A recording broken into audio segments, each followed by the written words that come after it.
Hello friends, இனிய காலை வணக்கம். திங்கக்கிழமைன்றதுனால சிவனுக்கு தான் அபிஷேகம் பண்ணி பிரம்ம முகூர்த்த விளக்கு ஏற்றிருக்கேன். இந்த பிரம்ம முகூர்த்த நேரத்தில் தான் பித்ருக்களும் தேவர்களும் நம்மளோட வீட்டுக்கு வருவாங்கன்றது ஐதீகம்.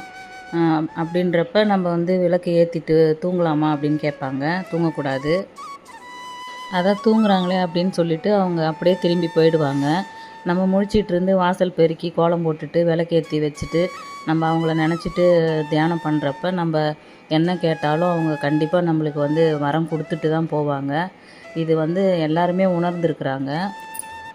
இந்த டைமில் எல்லாமே கேட்டதெல்லாம் கிடச்சிருக்கு அப்படின்னு அனுபவித்து இருக்கிறதுனால தான் எல்லாருமே நமக்கு இந்த விஷயத்தை செய்யுங்க, பிரம்ம முகூர்த்த விளக்கு ஏற்றுங்க அப்படின்னு எல்லாருமே சொல்கிறாங்க. இப்போ ரீசெண்டாக எல்லாருமே ஏற்றிட்டு வராங்க. நீங்களும் அதை மாதிரி ஏற்றிட்டு வாங்க. நல்ல பலனை அடையலாம். தேங்க்யூ.